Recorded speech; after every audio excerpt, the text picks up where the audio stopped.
Ladies and gentlemen, we have a distinct pleasure this evening, or afternoon, of having with us I feel one of the most exciting and interesting scholars that we have available to us.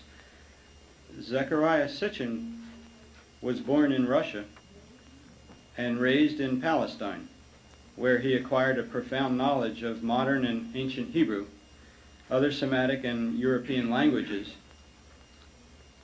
the Old Testament, and the history of archaeology of the Near East. He attended the London School of Economics and graduated from the University of London, majoring in economic history, a leading journalist and editor in Israel for many years. He is a member of the Israeli Exploration Society, the American Oriental Society, the Middle East Studies Association of North America, and he's here today. His 4 books to date, under the overall title of The Earth Chronicles, have been widely published and republished in both hardcover and paperback editions, and widely translated into many languages, including German and French, Spanish, Portuguese, Italian, Dutch, Swedish, and Japanese. The scientific advances since the publication of the first book, The 12th Planet, in 1976, have confirmed many of the innovative and pioneering theories and conclusions of Sitchin's books, attesting to the accuracy of Sumerian knowledge 6,000 years ago. The first book was followed in 1980 by The Stairway to Heaven, and in 1985 by The Wars of Gods and Men. Book 4 of this series was just published February 1990, and it's called The Last Chronicles. Lost Chronicles. Lost Realms, I'm sorry. Encompassing the ancient events and civilizations of the Americas. I'd like to welcome Zecharia Sitchin.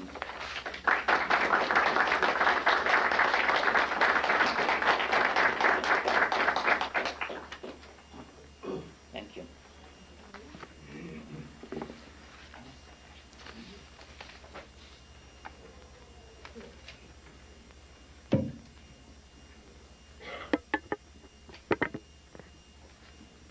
Speak a little louder than if we can't hear you. Okay, good afternoon. Just let me hold up the 4 books to convince you that I deal with facts and not with fiction. There are 4 books.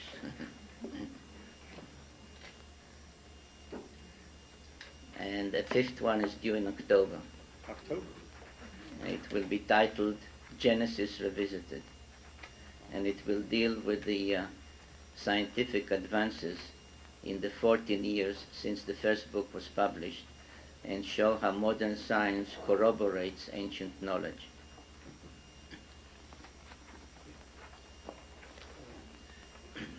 I assume that many of you have, if not all, have read one or more of my books. Have you? Yes. And one idea that occurred to me, thinking about what to say this afternoon, was whether I should really give you, the audience, the podium, and just listen to your questions and build what I have to say around your questions. Is that a good idea?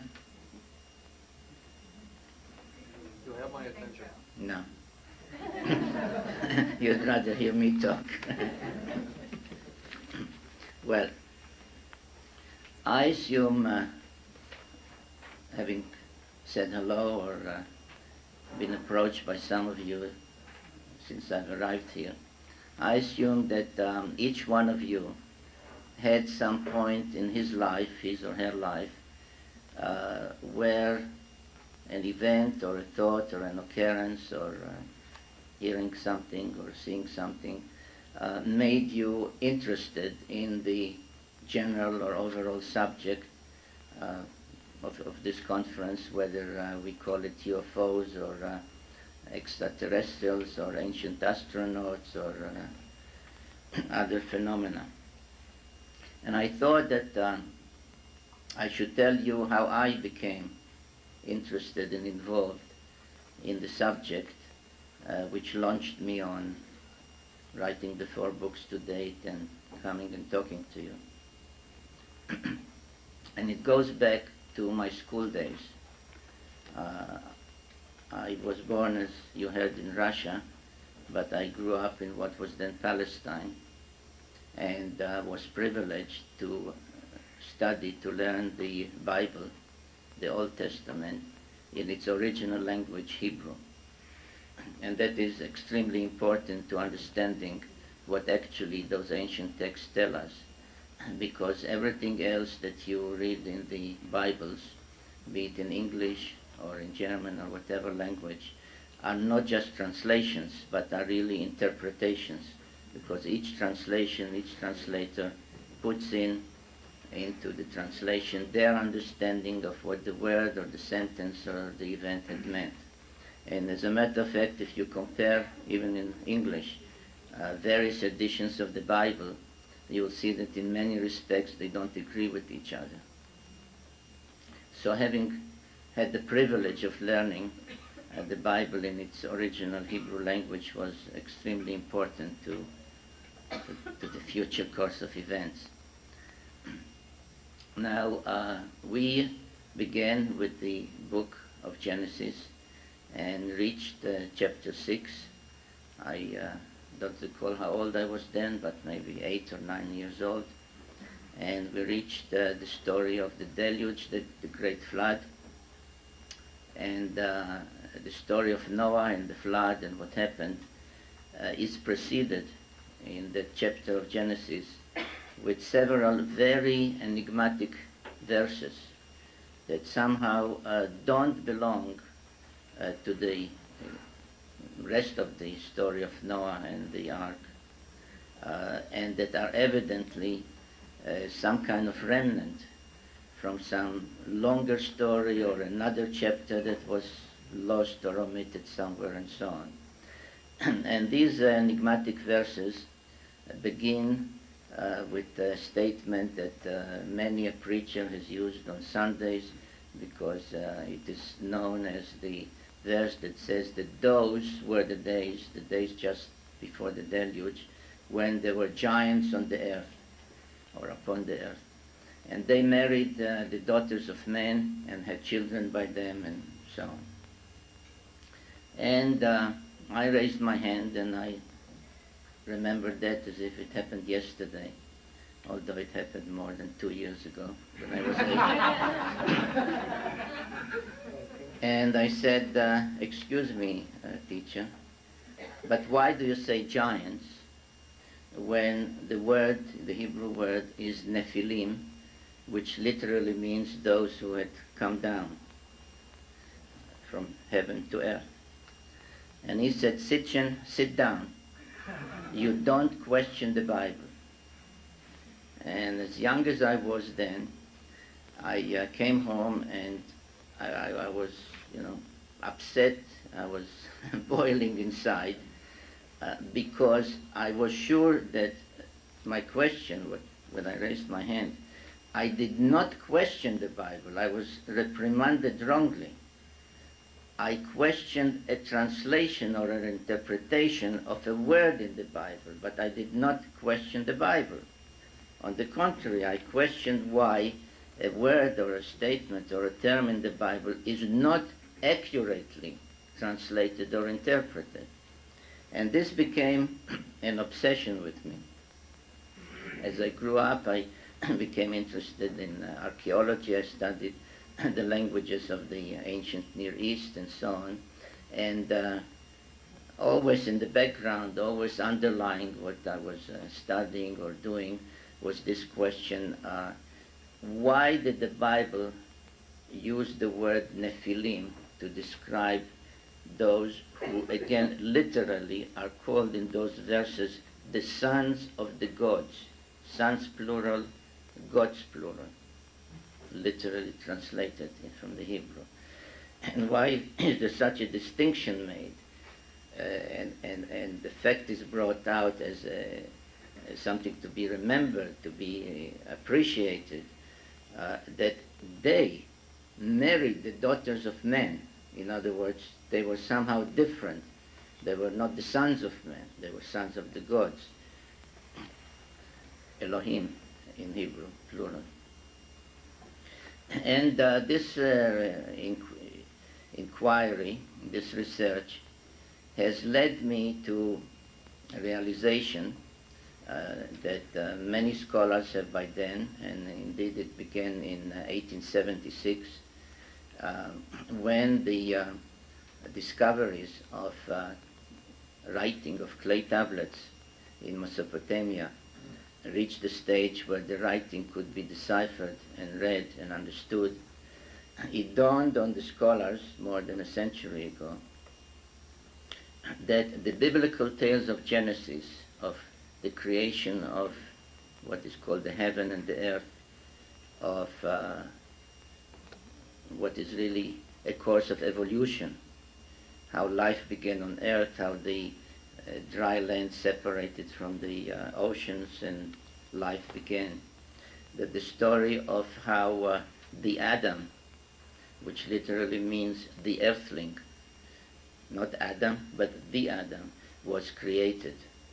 That the reference to some deity, again, the term used is plural, Elohim, says, let us make the Adam in our image and after our likeness. And again, the plural is used all the time. That the story of the deluge and the story of the Garden of Eden and of the Tower of Babel, that all these tales are really, in the Bible, in the book of Genesis, are really abbreviated, even edited versions of much longer tales, written down for the first time in a country, in a land called Sumer, in the correct spelling and pronunciation, Shumer, which meant land of the guardians, in southern Mesopotamia, which is today's Iraq. And it was realized that a civilization, the first known civilization, a very high civilization, had suddenly blossomed out in that area. And the scholars use words to the effect that suddenly, unexpectedly, out of nowhere, and so on and so forth, there's blossomed out a civilization that really had everything that we would consider a prerequisite or a symbol or an aspect of a high modern civilization. And in this sheet, which I think most of you have, rather than show slides, I've reproduced some of the illustrations of actual archaeological artifacts discovered and of actual ancient pictorial depictions. And the one marked A is that of a Sumerian lady, and that takes us back almost 5,000 years. And you can see her elegant dress, her demeanor, her nobility, if you want, and I am sure she could compete in dress and demeanor with any elegant lady today, and that is 5,000 years ago. The one marked B is of another Sumerian lady, and I chose it to show the elaborate hairdo, and If we could go back again some 5,000-6,000 years, I'm sure many of the ladies here would want to know the name of her hairdresser. Illustration C is, for some reason, tilted, because if you turn it this way, it really depicts, it's part of a scene of a medical scene where a group of medicine men surrounds a patient. The patient lies on, on a table and wears a mask and is clearly treated with some kind of radiation. And again, this is from thousands and thousands of years ago. Now,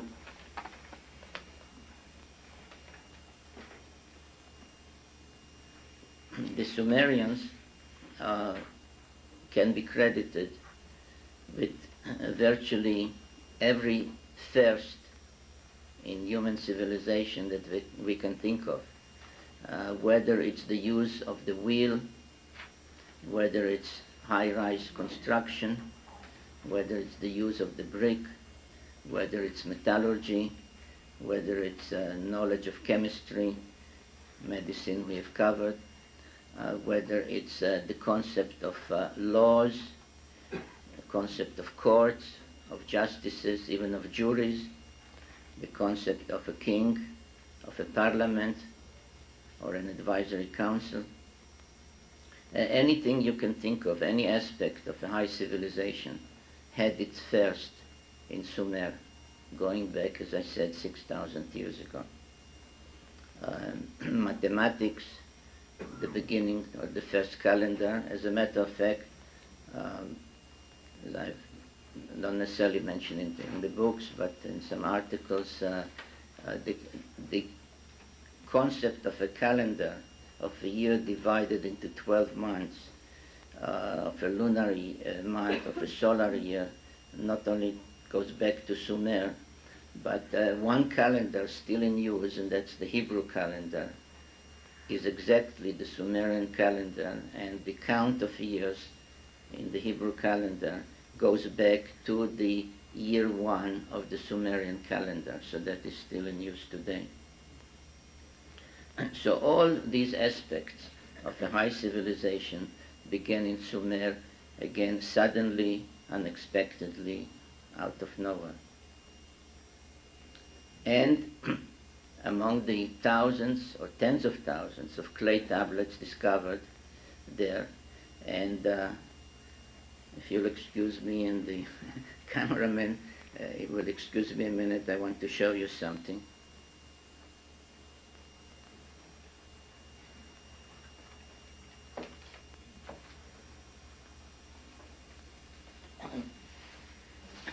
Many who have read the books or who heard me talk or read other books heard about clay tablets, but I wonder how many of you have actually seen one.